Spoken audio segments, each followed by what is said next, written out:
أشهد أن لا إله إلا الله وحده لا شريك له وأشهد أن محمدا عبده ورسوله أما بعد فأعوذ بالله من الشيطان الرجيم بسم الله الرحمن الرحيم الحمد لله رب العالمين الرحمن الرحيم مالك يوم الدين إياك نعبد وإياك نستعين اهدنا الصراط المستقيم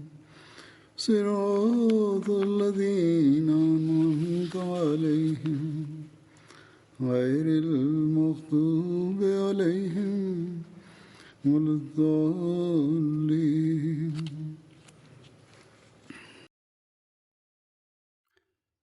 Zurzeit wird über Hazrat Umar radiallahu anhu berichtet, als die Zeit des Ablebens von Hazrat Abu Bakr radiallahu anhu näher rückte, hat Hazrat Abu Bakr Hazrat Abdurrahman bin Auf gerufen und gesagt, berichte mir von Umar.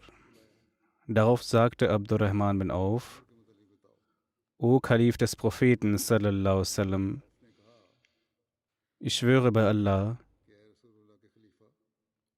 Hazrat Umar radiallahu anhu ist sogar besser als das, was sie von ihm halten, außer dass er streng ist. Hazrat Abu Bakr sagte, die Strenge ist deswegen vorhanden, weil er Milde in mir sieht. Wenn ihm die Institution übergeben wird, wird er vieles, was ihm eigen ist, vermeiden, weil ich ihn gesehen habe. Denn wenn ich streng zu jemandem bin,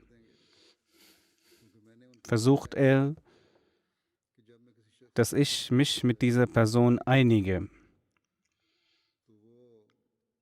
Wenn ich zu mild jemandem gegenüber bin, gebietet er mir Strenge.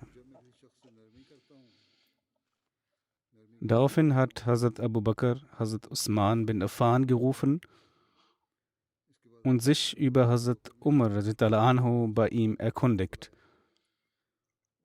Hazrat Usman sagte, sein Inneres ist sogar besser als sein Äußeres und keiner von uns ist so wie er. Daraufhin hat Hazrat Abu Bakr zu beiden Gefährten gesagt, das, was ich euch gesagt habe, sollt ihr keinem gegenüber erwähnen. Und wenn ich Umar auslasse, werde ich nicht weiter als Usman gehen.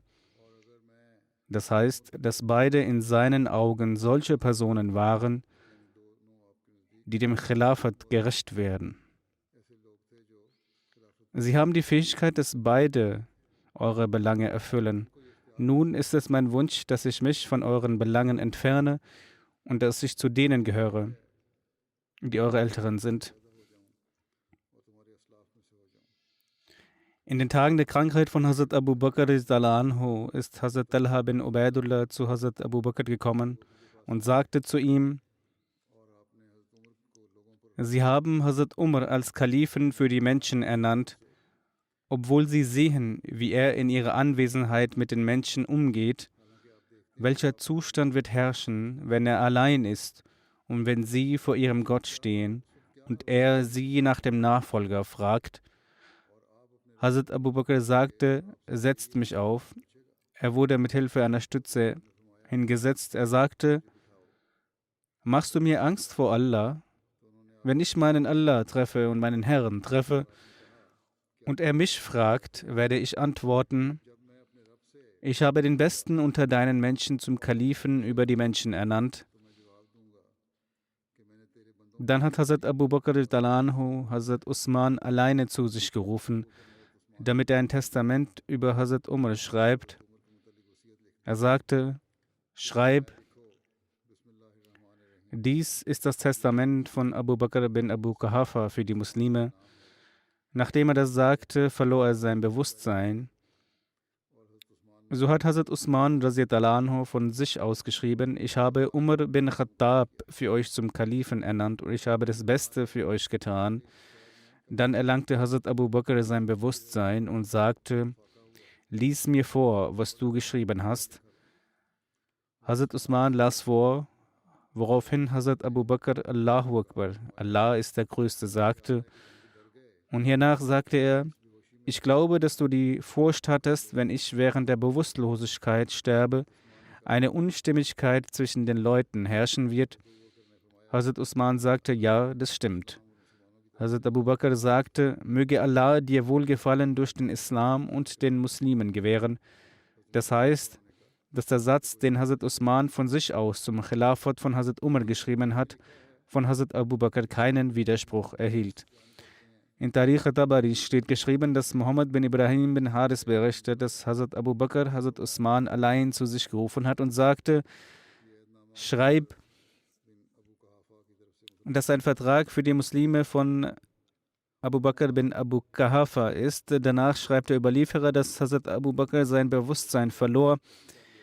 Weiter beschreibt er das Ereignis so wie bereits erwähnt, dass als Hazrat Abu Bakr sein Bewusstsein wieder erlangte, genau das erwähnte Gespräch geführt wurde und er im Zustand des Bewusstseins Hazrat Usman bat, das Geschriebene vorzulesen.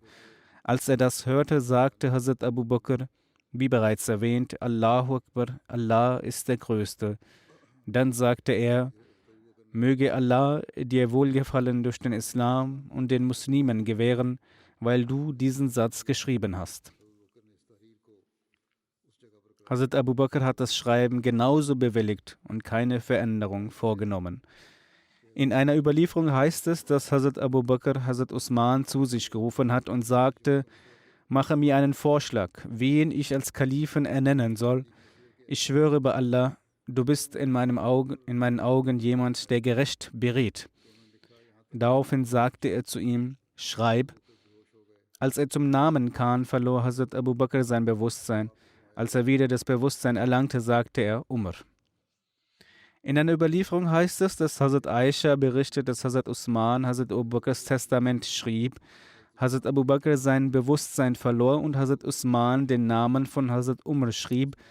Als Hazrat Abu Bakr sein Bewusstsein erlangte, fragte er: Was hast du geschrieben? Hazrat Usman antwortete: Ich habe Umar geschrieben. Hazrat Abu Bakr antwortete: Du hast genau das geschrieben, was ich mir vorgenommen hatte, dir zu sagen. Wenn du deinen Namen geschrieben hättest, wäre es auch rechtmäßig. In einer anderen Überlieferung heißt es, als Hazrat Abu Bakr erkrankte, hatte Hazrat Ali, Hazrat Usman und einigen Personen aus den Muhajirin und Ansar eine Botschaft gesandt und gesagt: Die Zeit ist gekommen, wie ihr seht. Es steht keiner mehr da, um euch Befehle zu erteilen. Wenn ihr wollt, sucht einen unter euch aus, und wenn ihr wollt, suche ich einen aus. Sie sagten: Suchen Sie jemanden für uns aus. Er sagte zu Hazrat Usman: Schreib. Dies ist der Vertrag, den Abu Bakr bin Abu Quhafa vor seinem Ableben als letzten Vertrag beim Ausscheiden aus dieser Welt einging und der erste Vertrag, den er beim Eintreten ins Jüngste gerecht macht, wenn der Sünder um Vergebung bittet und der Ungläubige zum Glauben kommt und der Lügner bezeugt. Der Vertrag ist folgender: Er bezeugte, dass niemand anbetungswürdig ist außer Allah und Muhammad ist der Gesandte Gottes. Ich ernenne zum Kalifen. Dann verlor Hazrat Abu Bakr sein Bewusstsein.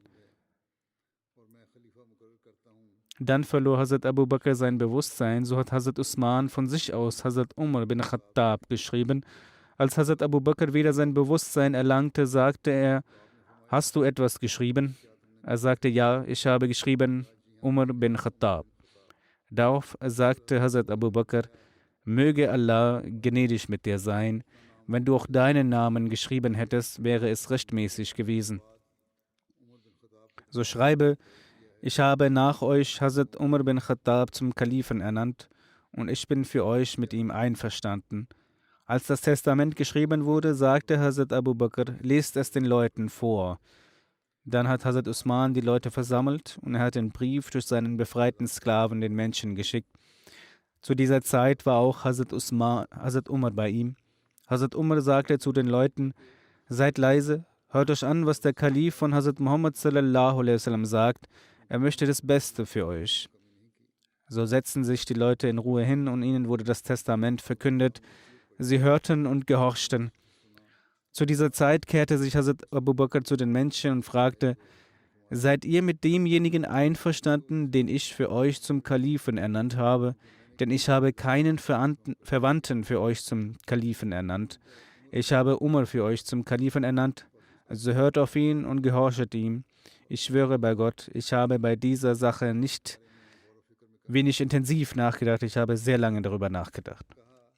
Dazu sagten die Leute: Wir haben gehört und wir werden gehorchen. Anschließend rief Hazrat Abu Bakr Hazrat Umar zu sich und sagte: Ich habe dich als Kalifen über die Gefährten des heiligen Propheten sallallahu alaihi wasallam bestimmt. Des Weiteren ermahnte er Hazrat Umar in Bezug auf das Taqwa. Und dann sagte er: O Umar, gewiss gibt es einige Rechte Allahs, die nachts gelten und Allah diese nicht tagsüber annimmt. Ferner gibt es einige Rechte, die am Tag gelten, die er nachts nicht akzeptiert. Gewiss, er akzeptiert bis zu dem Zeitpunkt nicht die freiwilligen Dienste, bis die Pflichten nicht erfüllt werden. O Umar, siehst du etwa nicht, dass die Waage derer schwer ist, die der Wahrheit folgen, und somit im jüngsten Tag ihre Waage schwer sein wird?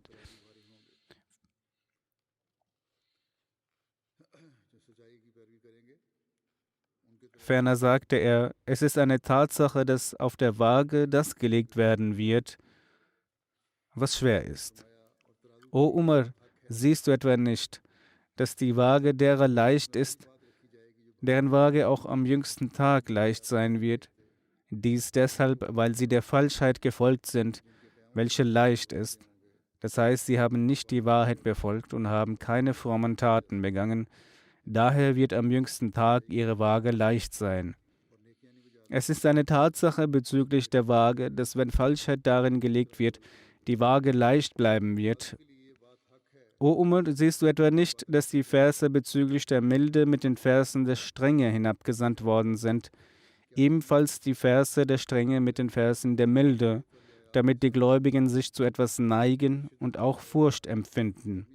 Auf der einen Seite die Liebe zu frommen Taten spüren und auf der anderen Seite auch die Furcht von Allah vorhanden ist. Sie sollten nicht einen solchen Wunsch hegen, der keine Bindung zu Allah hat, ebenfalls nicht vor solchen Handlungen fürchten, die von ihnen selbst ausgehen. O Umar, siehst du etwa nicht, dass Allah die Feuerbewohner ausschließlich in Bezug auf ihre üblen Taten erwähnt hat? Wenn ihr nun darüber spricht, dann sagt: Ich hoffe, dass ich nicht unter diesen gehöre. Ferner erwähnt Allah die Paradiesbewohner in Bezug auf ihre frommen Taten, denn Allah hat ihre schlechten Taten vergeben. Wenn ihr nun über sie spricht, dann sagt: Sind etwa meine Handlungen wie ihre? Dies sollte man das eigene Herz fragen. Als die Zeit des Todes von Hazrat Abu Bakr näher rückte, sagte er: Das Vermögen der Muslime, welches bei uns ist, sollte zurückgegeben werden. Ich möchte von diesem Vermögen nichts behalten. Mein Grundbesitz, welches an diesem und jenem Ort vorhanden ist für die Muslime als Gegenleistung von der Besoldung, die ich aus dem Baitul Mal erhalten habe, das Grundstück, das Kamel, das Schwert und der Sklave, der es reinigt, und das Tuch, welches 5 Dirham wert war, wurde allesamt an Hazrat Umar radhiyallahu übergeben. Als Hazrat Umar diese gesamten Dinge sah, sagte er, also Hazrat Abu Bakr, hat seinen Nachfolger in Schwierigkeiten gebracht. Hazrat Khalifatul Masih I. sagte: Jemand fragte Hazrat Umar, dass er nicht mehr diese Cleverness habe, die zu vorislamischen Zeiten vorherrschte. Hazrat Umar antwortete, dass die Cleverness die gleiche ist, nur wird diese gegen die Ungläubigen angewandt. Hazrat Musleh Maud anhu erwähnt, die Leute sagten zu Hazrat Abu Bakr, dass wenn er Hazrat Umar als seinen Nachfolger bestimmt, so wird dies nicht gut sein, denn er ist jemand, der schnell wütend wird. Hazrat Abu Bakr sagte, seine Wut zeigt er dann, solange ich mild bin. Wenn ich nicht mehr da sein werde, wird er selbst mild werden. Der verheißene Messias salam, sagt über Hazrat Umar anhu, über den Zorn von Hazrat Umar gibt es Folgendes. Jemand fragte ihn, dass er in der vorislamischen Zeit schnell wütend geworden ist.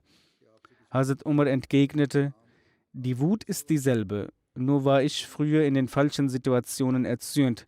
Jetzt jedoch ist es passend zur Situation, beziehungsweise es wird richtig angewandt. Jami bin Shaddad überliefert von einem engen Bekannten. Ich habe Hazrat Umar anhu sagen hören, O mein Herr, ich bin schwach, gewähre mir Kraft. Ich bin hartherzig, mach mich zu einem sanftmütigen Menschen. Ich bin knauserig, mach mich zu einem großzügigen Menschen.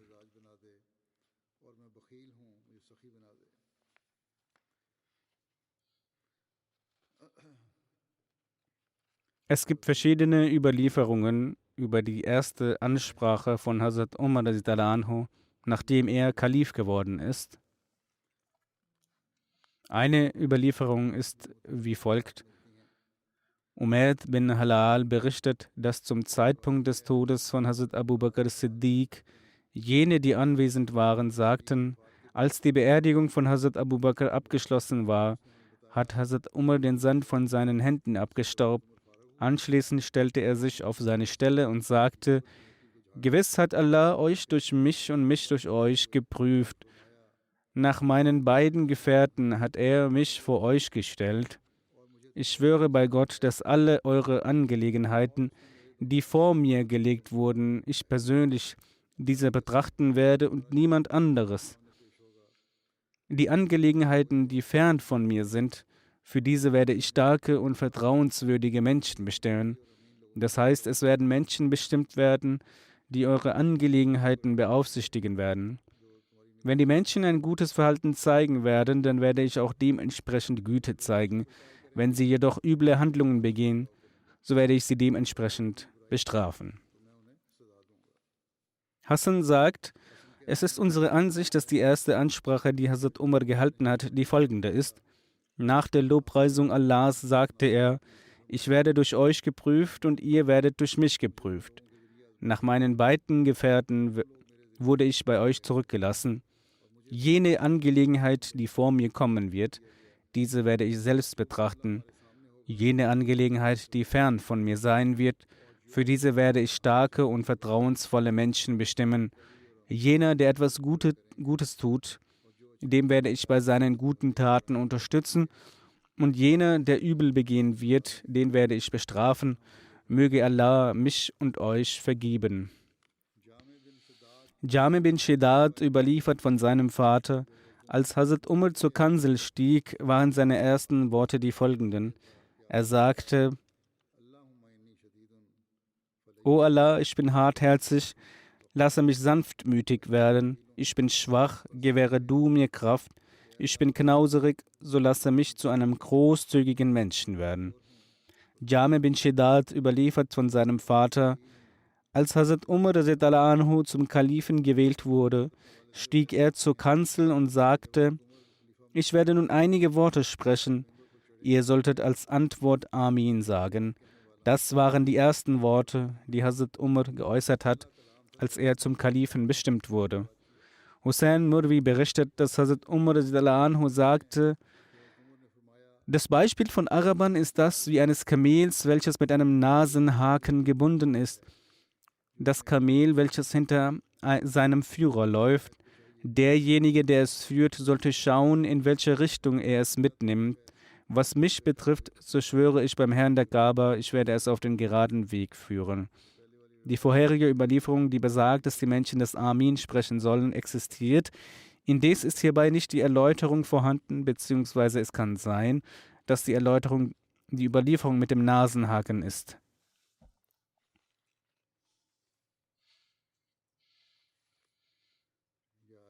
Nun, Hazrat Umar anhu hat am dritten Tag, nachdem er zum Kalifen bestimmt wurde, eine ausführliche Rede gehalten.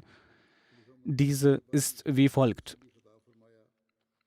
Als Hazrat Umar davon erfuhr, dass die Menschen sich vor ihm fürchten, wurden die Menschen in die Moschee gerufen.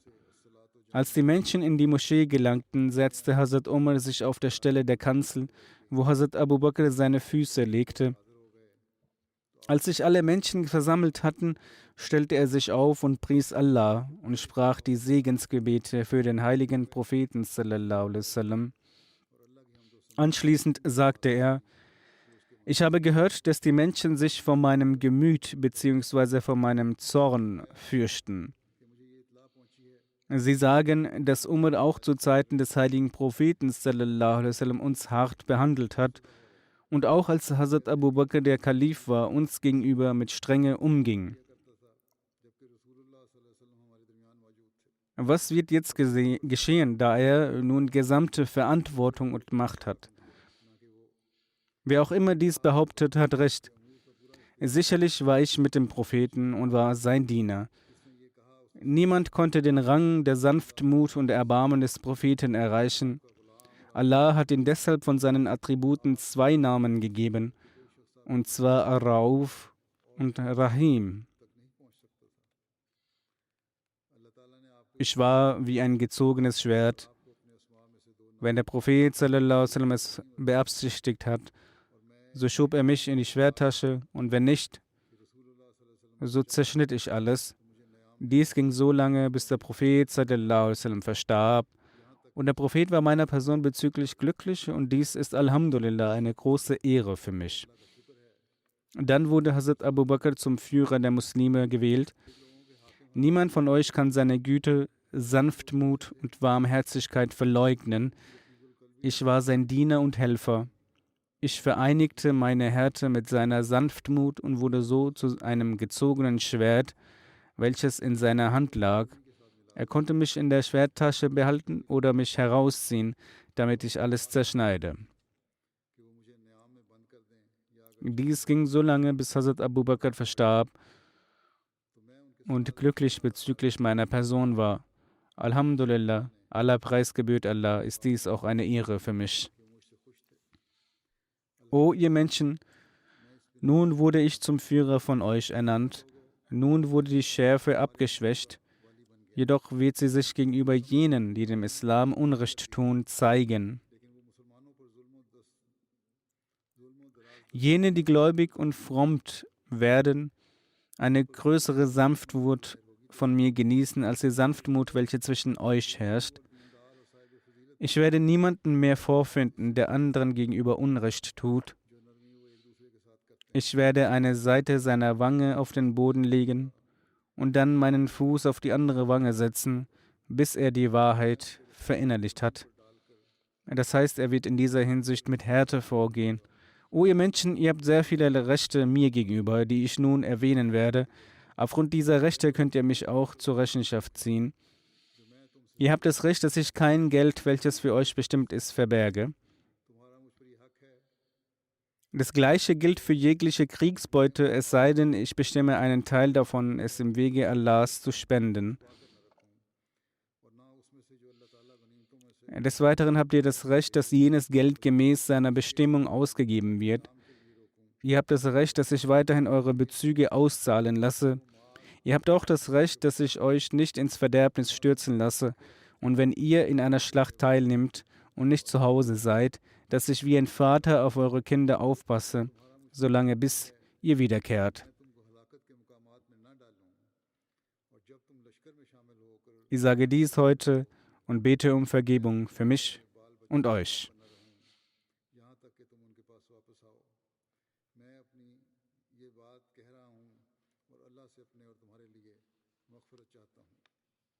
Hazrat Musleh Maud Anhu schreibt bezüglich der Ära von Hazrat Umar: Vor den Augen der Muslime war stets folgender Vers, dass ihr die Treuhandschaft jenen übergebt, die ihrer würdig sind.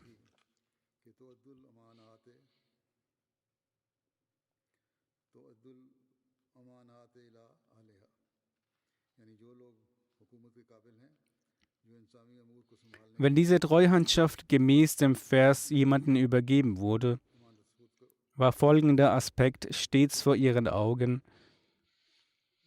dass man nun mit Ehrlichkeit und Gerechtigkeit herrschen soll. Wenn man diese Ehrlichkeit und Gerechtigkeit außer Acht lässt und Untreue hierin hineinfließen lässt, so wird Allah diesbezüglich Rechenschaft verlangen und aufgrund dieses Verbrechens bestrafen. Dies war der Grund, welcher Hazrat Umar so sehr überwältigte und beeinflusste, dass einem die Tränen kommen.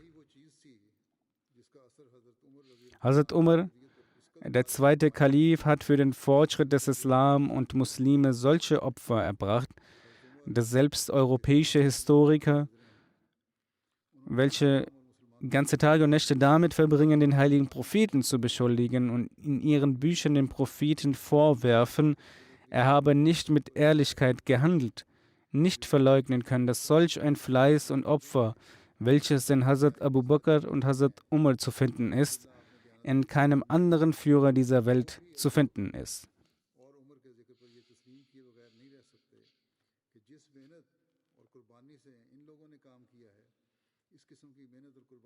Vor allem loben sie die Arbeit von Hazrat Umar und schreiben, dass er nächtelang mit vollkommener Hingabe daran arbeitete, die Gesetze des Islam zu verbreiten und den Fortschritt des Islam voranzutreiben. Doch in welchem Zustand befand sich Hazrat Umar? Trotz tausender Aufgaben, trotz tausender Opfer, trotz tausender Schmerzen hatte er diesen Vers im Kopf: Allah befiehlt euch, dass ihr die Treuhandschaft jenen übergebt, die ihrer würdig sind. Und das, wenn du zwischen Menschen richtest, dass du richtest mit Gerechtigkeit.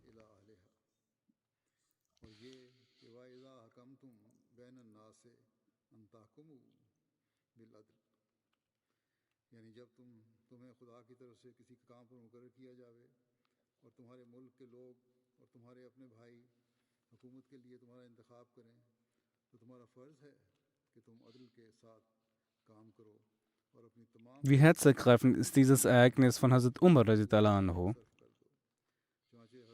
In den letzten Momenten im Leben von Hazrat Umar, als ein Unwissender den Kalifen mit einem Schwert angriff, im Glauben, Hazrat Umar radiallahu anhu wäre im Unrecht und er erkannte, dass er nun sterben würde, sagte er in seinem Bett mit einem außerordentlichen Schmerz: O Allah, du hast mir diese Treuhandschaft übergeben. Ich weiß nicht, ob ich dieser gegenüber gerecht war oder nicht. Nun naht sich mein Ende und ich werde in Kürze vor dir treten. O Gott, ich verlange keinen Lohn oder Preis für meine Taten, sondern, o mein Herr, ich verlange nur, dass du mir gegenüber Erbarmen hast und mir vergibst. Und wenn mir ein Fehler bei der Ausführung dieses Amtes unterlaufen ist, dann vergebe mir.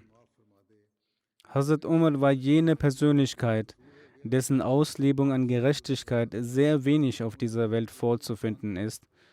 Doch aufgrund des Verses: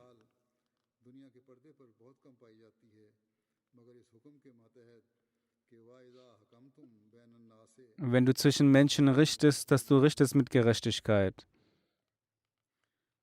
Und in einem Zeitpunkt, in dem er kurz vor seinem Ableben ist, ist er in einem Schmerz und in einer Unruhe, dass all die Taten, die er für die Besserung des Landes, Menschen und Fortschritt des Islams vollbracht hat, völlig bedeutungslos vorkommen. All jene Taten, die alle Muslime gefielen, all jene Taten, die selbst den Muslimen anderer Völker gefielen, all jene Taten, welche die Menschen nicht nur zur damaligen Zeit gefielen, sondern auch heute nach 1300 Jahren, lassen solche Personen, die keine Möglichkeit auslassen, den Propheten sallallahu alaihi wasallam zu beleidigen. Doch wenn es um Hazrat Umar geht, dann sind sie gezwungen einzugestehen, dass Hazrat Umar in seinen Taten ein Beispiel statuiert hat. Diese ganzen Taten werden in den Augen von Hazrat Umar selbst bedeutungslos, als er kurz vor seinem Ableben sagt: O Allah, du hast mir diese Treuhandschaft übergeben. Ich weiß nicht, ob ich ihr gegenüber gerecht war oder nicht. Deshalb bitte ich dich, dass du meine Fehler verzeihst und mich vor der Strafe schützt.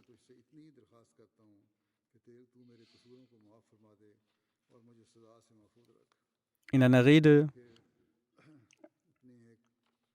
mit dem Titel Dunya ka Mohsen sagt Hazrat Musleh Maud Anhu: Hazrat Umar war ein Mensch, über den selbst christliche Gelehrte schreiben, dass kein anderer in der Welt regiert hat wie Hazrat Umar.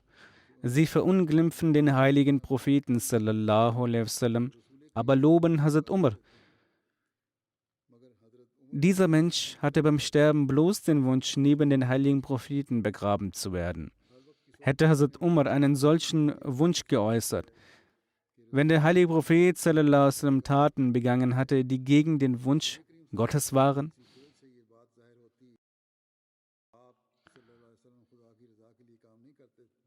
Hazrat Musleh Maud möchte damit beweisen, dass es die Gefolgschaft und die Nähe zum heiligen Propheten sallallahu alaihi wasallam es war, wodurch Hazrat Umar diese Gerechtigkeit und Gottesfurcht erreichte.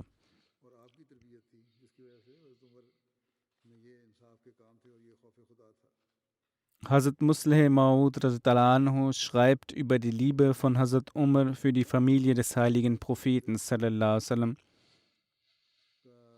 Hazrat Aisha lebte noch lange nach dem heiligen Propheten.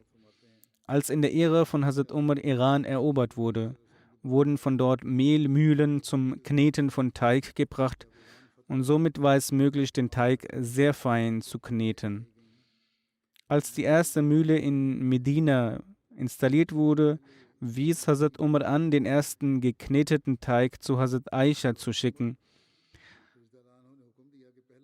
Somit wurde dieses feine Mehl zu Hazrat Aisha geschickt und ihre Helferin backte für sie dünnes Brot.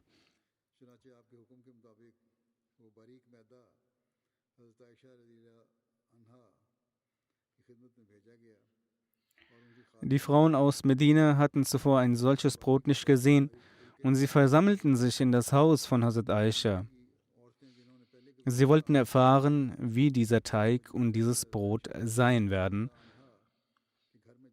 Der ganze Hof war mit Frauen befüllt und alle erwarteten das gebackene Brot.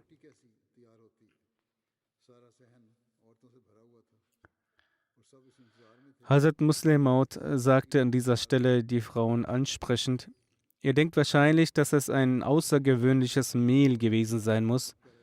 Es war nicht außergewöhnlich. Es war sogar minderwertiger als das Mehl, das ihr jeden Tag zu Hause verwendet oder selbst die ärmste Frau speist.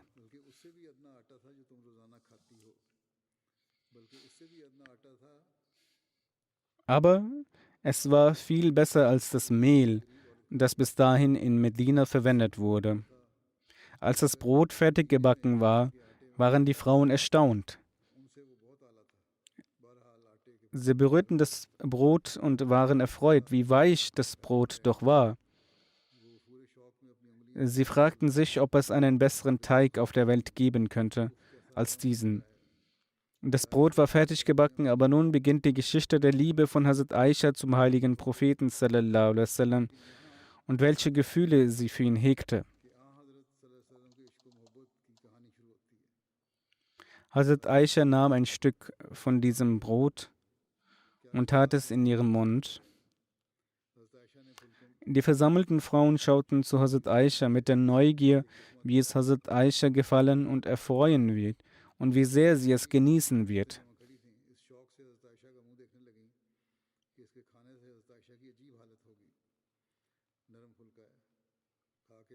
Aber Hazrat Aisha konnte den Bissen nicht herunterschlucken, so als hätte jemand ihren Hals zugedrückt und sie fing an zu weinen. Die Frauen sagten: Das Mehl ist ausgezeichnet und das Brot so weich. Was ist mit ihnen geschehen, dass sie es gar nicht herunterschlucken konnten und begannen zu weinen? Stimmt mit dem Teig etwas nicht? Hazrat Aisha antwortete: Mit dem Teig ist alles in Ordnung. Das Brot ist zweifellos sehr weich und so etwas habe ich nie zuvor gesehen. Meine Tränen sind nicht geflossen, weil mit dem Teig etwas nicht stimmt. Mir sind nur die Tage in Erinnerung gekommen, als der heilige Prophet sallallahu alaihi wasallam seine letzten Tage durchlebte. Er war geschwächt und konnte keine feste Mahlzeit zu sich nehmen. Aber auch in diesen Tagen zerkleinerten wir die Weizen mit Steinen und backten damit Brot für den heiligen Propheten sallallahu alaihi wasallam. Derjenige, wegen dem wir diese Gnade erhalten, konnte selbst diese Gnaden nicht genießen. Wir profitieren von diesen Gnaden, obwohl wir seinetwegen diese erhalten haben. Hiernach spuckte sie den Bissen aus und sagte: Nimm dieses Brot hinweg von mir. Mein Hals verengt sich, wenn ich mich an die Tage des heiligen Propheten sallallahu alaihi wasallam zurückerinnere, und ich kann dieses Brot nicht essen. Hazrat ibn Abbas berichtet, als die Gefährten des heiligen Propheten in der Ära von Hazrat Umar Madain eroberten, Madain war der Wohnort von Khosrau dem Ersten, wies Hazrat Umar sie an, in der Moschee ein Tierfell auszubreiten. Die ganze Kriegsbeute wurde darauf ausgebreitet. Dann versammelten sich alle Gefährten und Hazrat Hassan bin Ali war der Erste, der seinen Teil der Kriegsbeute entgegennahm. Er sagte: O Amirul Mominin, geben Sie mir meinen Teil der Kriegsbeute, die Allah den Gläubigen gewährt hat. Hazrat Umar war erfreut und wies an, ihn mit großem Respekt 1000 Dirham zu übergeben. Nach Hazrat Hassan trat Hazrat Hussein bin Ali vor Hazrat Umar und sagte: Geben Sie mir meinen Teil der Kriegsbeute, die Allah den Muslimen gewährt hat. Hazrat Umar war erfreut und wies an, ihn mit großem Respekt 1000 Dirham zu übergeben. Hiernach trat Hazrat Abdullah bin Umar, der Sohn von Hazrat Umar, vor und sagte: O Amirul Mominin, geben Sie mir meinen Teil der Kriegsbeute, die Allah den Muslimen gewährt hat. Hazrat Umar war erfreut und wies an, ihn mit großem Respekt 500 Dirham zu übergeben. Hierauf sagte Hazrat Abdullah bin Umar: O Amirul Mominin, ich bin ein kräftiger Mann, der vor dem heiligen Propheten sallallahu alaihi wasallam mit seinem Schwert kämpfte. Hassan und Hussein waren zu jener Zeit noch Kinder, die in den Straßen spazierten. Sie haben ihnen jeweils 1000 Dirham gewährt und mir nur 500. Hazrat Umar antwortete: Ganz recht, geh und zeig mir jemanden, dessen Vater mit deren Vater mithalten kann und dessen Mutter ihrer Mutter gleicht und dessen Großvater sich mit deren Großvater vergleichen könnte und dessen Großmutter wie ihre Großmutter ist und dessen Onkel und Tante ihrem Onkel und Tante gleichkommen. Sicherlich wirst du mir eine solche Person nicht vorzeigen können. Abu Ja'far berichtet, Hazrat Umar entschied sich, die Gehälter für die Menschen festzulegen. Seine Meinung war besser als von allen anderen Menschen. Somit verlangten die Menschen, dass er mit seiner Person beginnen solle.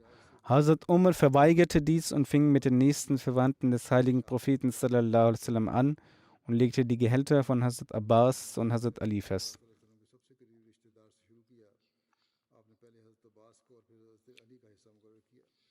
Hazrat Umar bin Khattab respektierte Hazrat Imam Hassan und Hazrat Imam Hussein sehr. Er gewährte ihnen, wie er ihrem Vater gewährte.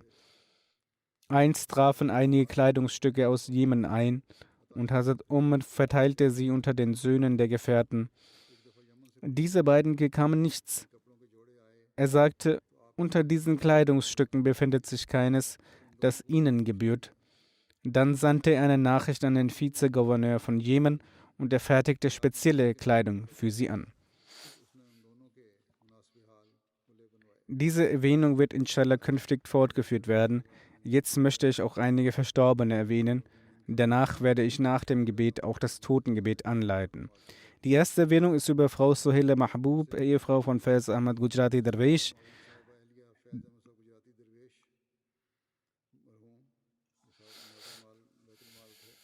Er war Nazir Baitul Mal. Frau Sohaila ist im Alter von 90 Jahren verstorben. Wahrlich Allahs sind wir und zu ihm kehren wir heim. Mit der Gnade Allahs war sie Musia. Sie stammt aus einer gebildeten Familie aus Bihar. Ihr Vater war kein Ahmadi, doch ihre Mutter trat nach dem Treuegelübde ihres Vaters nach Eigenlektüre selbst der Ahmadiyyat bei. 3 bis 4 Jahre erlebte sie durch die Ignoranz ihres Ehemanns auch sehr viel Leid. Doch sie blieb in der Ahmadiyyat standhaft. Ihr Mann wurde zwar später kein Ahmadi, aber er ließ von der Feindseligkeit ab. Und auch die Töchter wurden in Ahmadi-Familien eingeheiratet. So wurde Frau Sohela in Ahmadis verheiratet.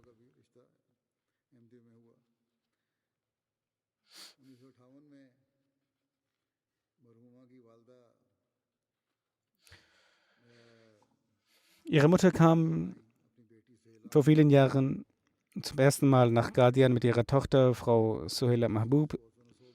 Frau Sohela sagte, dass sie sich sehr in das Dorf Qadian verliebte. Sie betete sehr dafür, dass sie sich irgendwie in Qadian niederlassen könnte. Jedenfalls widmete sie ihr Leben. Hierfür war damals Nazir Khidmat Darwishian Hazrat Mirza Bashir Ahmad zuständig. Er schrieb ihr als Antwort auf ihren Brief der Lebenswidmung: Ich habe von ihrer Lebenswidmung erfahren und ihr Schritt ist sehr ehrenswert. Hinsichtlich des Waqfs ist ihre oberste Pflicht, Wissen über den Glauben zu erlernen und ihre Taten dem Islam und der Ahmadiyyat entsprechend zu vollbringen, damit ein hervorragendes Beispiel entsteht. 1964 trat sie jedenfalls dem Waqf bei. 1964 heiratete die verstorbene Herrn Chaudhry Abdullah Darwish. Mit ihm hatte sie eine Tochter, doch einige Zeit trennten sie sich. Dann ging sie eine zweite Ehe mit Chaudhry Faiz Ahmad Gujarat Darwish ein. Mit ihm hatte sie einen Sohn, doch er verstarb während der Kindheit. Die Verstorbene diente bis zur Rente ca. 30 Jahre in der Nusrat Girl High School Qadian als Schulleiterin. Die zweite Erwähnung ist von Herrn Raja Khurshid Ahmad Munir Murabbi Silsila, der heutzutage in Australien war. Dort verstarb er. Wahrlich Allahs sind wir und zu ihm kehren wir zurück. Der Verstorbene war Musi. Er hatte die Möglichkeit, lange Zeit in verschiedenen Gegenden Pakistans und Azad Kashmirs als Murabbi Silsila zu dienen. Er war ein furchtloser Missionar der Gemeinde. Während des Dienstes in Azad Kashmir musste er sich vielen Anfeindungen stellen. Während den turbulenten Zeiten 1974 stellte er sich mit großer Tapferkeit den Anfeindungen entgegen. Der dritte Khalif sagte in einem Meeting über ihn: Dort ist ein tapferer Murabbi von uns. Er erhielt den Titel tapferer Murabbi. Herr Raja Khurshid Ahmad Munir hatte auch sein Haus in Rawalpindi als Spende der Jamaat übergeben und während der Zeit des vierten Kalifen wurde seine Spende angenommen. Herr Raja ging nach der Teilung Indiens und Pakistans nach Ahmednagar. Hier, wo die Entstehung der Jamia Ahmadiyya stattfand, studierte er. Um die Ausgaben zu decken, eröffnete er in einem kleinen Zimmer einen Laden. Dann trat er 1948 auch der Furqan-Bataillon bei. 1949 bestand er die Prüfung zum Maulvi Fazl und nach dem Bestehen im ersten Shahid-Jahrgang der Jamia leistete er als Missionar der Gemeinde in verschiedenen Orten Pakistans und Azad Kashmirs verschiedene religiöse Dienste. 1974 wurde sein Haus angegriffen, aber er zeigte große Tapferkeit. Durch die Steine der Menschenmenge wurde er auch verletzt. Jedenfalls blieben alle Familienmitglieder sicher. Er wies stets zur Standhaftigkeit an. Er pflegte zu sagen, dass göttliche Gemeinden solches Leid und Prüfungen erleben. Und in solchen Umständen ging er mit großer Tapferkeit und Rundgängen in den Gegenden und besuchte Leute in ihren Heimen. Und oftmals kam es während der Rundgänge und seiner Reisen, bei denen er die Mitglieder der Gemeinde besuchte, dazu, dass Leute ihn ergriffen und schlugen. Doch er äußerte nie eine Beschwerde. Er hat 4 Söhne und 4 Töchter. Heutzutage war er in Australien und dort verstarb er auch.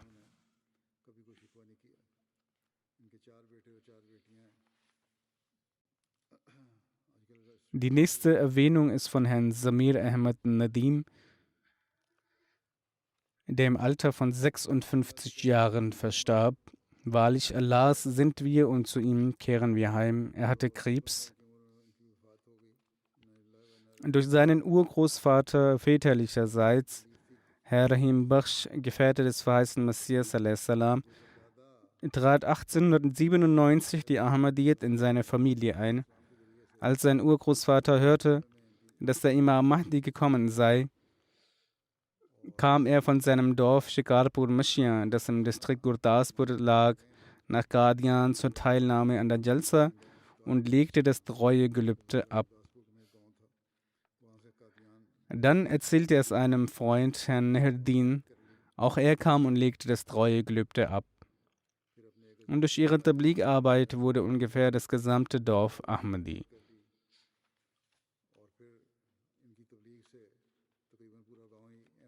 Herr Samir arbeitete nach dem Bestehen der Jamia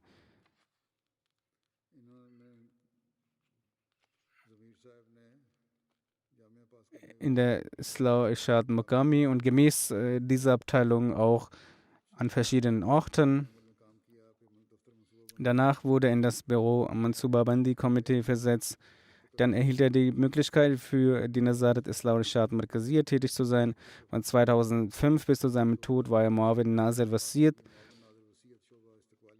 Allah der Allmächtige segnete ihn mit einem Sohn und einer Tochter. Auch sein Sohn ist ein Murabbi Silsila. Er wusste sehr wohl, Kontakte aufzubauen. Er war auch ein sehr guter Basketballspieler. Dadurch schloss er Kontakte und nutzte die Kontakte für die Jamaat und zog so Nutzen von diesen. Er verrichtete stets das Tahajjud-Gebet. Er hatte sehr viel Vertrauen in Allah, dem Allmächtigen. In schweren Zeiten war das sofortige Verrichten von 2 Nawafil und das Schreiben von Briefen an den Kalifen der Zeit seine Gewohnheit. Mit der Gnade Allahs erhörte Allah, der Allmächtige, auch seine Gebete und seine Nawafil. Die nächste Erwähnung ist vom ehrenwerten Herrn Isa Mukatilima. Er war von Tansania. Er verstarb in den vergangenen Taten. Wahrlich Allahs sind wir und zu ihm kehren wir zurück. Er wurde in einem christlichen Haushalt geboren und im Alter von 19 Jahren entwickelte er aufgrund seines Umfeldes Interesse am religiösen Dialog. Er hatte die Ehre, den Islam anzunehmen. Nach einigen Jahren lernte er die Wahrheit der Jamaat kennen. Nach einer Recherche trat er 1992 durch das Treuegelübde der Ahmadiyya-Gemeinde bei. Nach dem Treuegelübde vollzog sich im Verstorbenen eine fromme Veränderung, welche auch seine Nahestehenden deutlich wahrnahmen. Aufgrund seiner Veränderung legte auch seine Frau das Treuegelübde ab. Nach dem Treuegelübde bemühte sich der Verstorbene sehr, sein spirituelles Wissen zu erweitern. Auch während seiner Arbeit ließ er sich keine Gelegenheit der Tabligh des Islam Ahmadiyyat entgehen. Zur Zahlung der Chanda war er stets anwesend und bereit. Er drückte vielmals aus, dass das Opfern für Gott Segnungen in das Geschäft und Besitz bringt. Er hatte ein Handelsgeschäft. Er war ein sehr kontaktfreudiger, frohmutiger und bescheidener Mensch. Mit Waqfine Zindagi, Amtsträgern und Arbeitern der Jamaat ging er sehr respektvoll um. Der Verstorbene war Musi. Er hinterlässt 2 Ehefrauen und 10 Kinder. Der Amir und Missionary in Charge Tansania schreibt, dass der Verstorbene zum regionalen Präsidenten von Darussalam ernannt wurde. Sein Gemüt war sehr schlicht, weshalb er die Herzen vieler erobert hatte. Er war ein Älterer, der schweigend diente. Dann wurde er zum Naib Amir Tansania ernannt und auch in dieser Tätigkeit erfüllte er seinen Dienst auf beste Weise. Er war ein weiser Mann, der äußerst klugen Rat gab. Er achtete immer auf den Ruf und die Ehre von der Jamaat. Er riet den Ahmadis oft, einen guten Umgang zueinander zu wahren und eine Verbundenheit mit der Khilafat der Ahmadiyya herzustellen. Er achtete auch auf die persönlichen Bedürfnisse der Arbeiter der Jamaat. Er versuchte, jede Hilfe zu leisten und fuhr die Arbeiter auf seinem Weg sogar ins Büro, damit sie keine Zeit bei Busfahrten verschwendeten. Er hatte einen Raum in seinem Haus als Namaz-Center eingerichtet, wo das Gebet verrichtet wurde. Als die Musian zur Zahlung des Hissa Jaidat aufgefordert wurden, ließ er als erster seine 2 wertvollsten Grundstücke ermitteln und zahlte auch das Hissa Jaidat.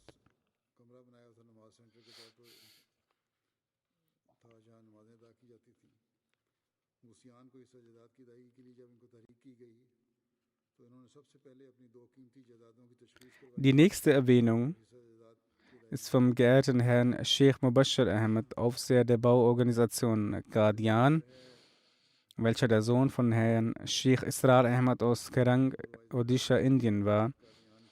Er verstarb vor einigen Tagen an Corona. Er war 33 Jahre alt. Wahrlich, Allah sind wir und zu ihm kehren wir zurück. Der Verstorbene war gebürtiger Ahmadi. Seine Familie gehörte zu jenen der älteren Ahmadi-Familien. Er war ein äußerst wohlgesitteter Khadim, der das Gebet verrichtete und stets zum religiösen Dienst bereit war. Seit seiner Kindheit hatte er eine besondere Beziehung zur Moschee. Seit 8 Jahren leistete er in der Bauorganisation Guardian guten Dienst als Aufseher und arbeitete in sehr bescheidener Weise. Er erledigte seine Arbeit gründlich. Er hinterlässt neben seiner Ehefrau seine Eltern, 2 Brüder und eine Schwester. Die nächste Erwähnung ist vom geehrten Herrn Saif Ali Shahid, der in Sydney verstarb. Wahrlich, Allah sind wir und zu ihm kehren wir zurück. Durch Allahs Gnade war er Musi. Mütterlicherseits war er von den Gefährten des verheißenen Messias al-Islam, Herrn Chaudhry Muhammad Ali und Herrn Chaudhry Jame Khan, der Enkel und Urenkel.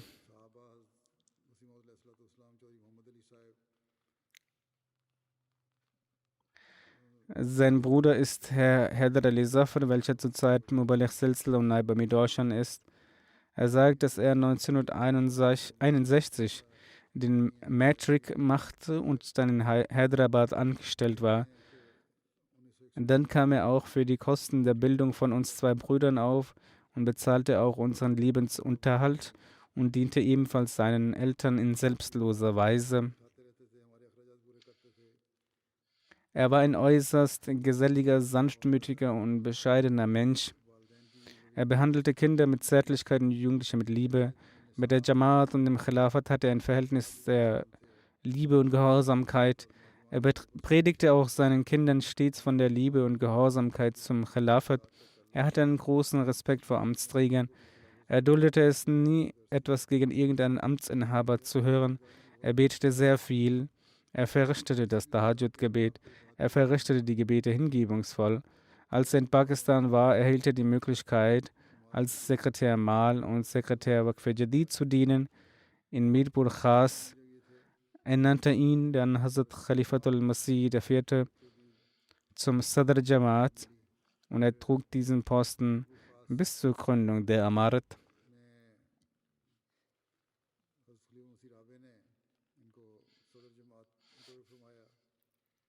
Nach dem Tod von Herrn Dr. Abdul Manan Siddiqui erhielt er die Möglichkeit, als lokaler und Distrikt-Amir zu dienen und bis zu seiner Abreise nach Australien blieb er dort regionaler Amir.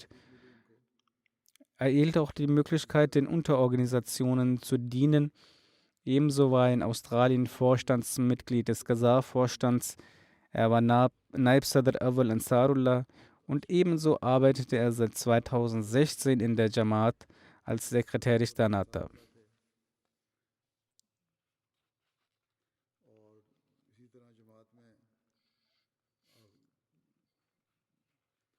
Zwei seiner Söhne verstarben zu seinen Lebzeiten und er trug diesen Schlag mit äußerster Geduld.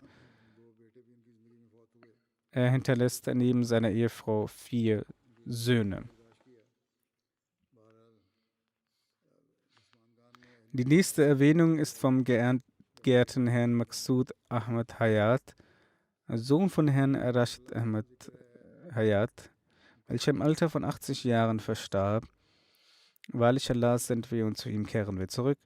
Auch in seiner Familie wurde die Ahmadisch durch seinen Großvater väterlicherseits, Herrn Hazrat Babu Umar Hayat, Sohn von Herrn Hazrat Chaudhry Pir Bakhsh, gebracht. Umar Hayat legte 1898 im Alter von 14 Jahren das Treuegelübde ab und trat der Ahmadiyya-Gemeinde bei. Zunächst leistete er seinen Dienst im Militär und ging dann nach Kenia. Herr Maqsood Hayat kam 1967 nach UK und ließ sich nach Kenia hier nieder. Er war äußerst sanftmütig und hielt das Gebet ein. Er war ein sehr frohmütiger, kontaktfreudiger, gastfreundlicher Mensch. Er hatte zweimal die Möglichkeit, die Pilgerfahrt zu vollziehen. Er erhielt die Möglichkeit für den 4. Kalifen bei Reisen von verschiedenen Ländern den Dienst als Fahrer und Sicherheitsmann zu leisten. Als 1983 die Baitul Ahad Moschee im Play Store gekauft wurde, trugen der Verstorbene und seine verstorbene Ehefrau, Frau Tahira Hayat, den größten Teil bei. Allah, der Allmächtige, hatte ihn in finanzieller Hinsicht besonders gesegnet und er gab auch einen großen Teil dieses Geldes für den Weg Allahs des Allmächtigen aus. Als die Jamaat Redbridge East London sich trennte, hatte diese Gemeinde keine eigene Moschee. Als er dies erfuhr, widmete er einen Teil seines Hauses der Jamaat, wo 3 Jahre lang das Jamaat Center etabliert war und verschiedene Arbeiten der Jamaat verrichtet wurden. Er hat 2 Söhne. Seine erste Ehefrau ist verstorben. Er hat eine zweite Ehefrau und 2 Söhne. Möge Allah, der Allmächtige, allen Verstorbenen vergeben und gnädig sein und ihre Nachkommenschaft mit der Ahmadiyyat in Verbundenheit wahren. Möge er die Gebete der Älteren für die kommenden Generationen erfüllen. Wie ich bereits sagte, werde ich die Totengebete nach dem Gebet verrichten.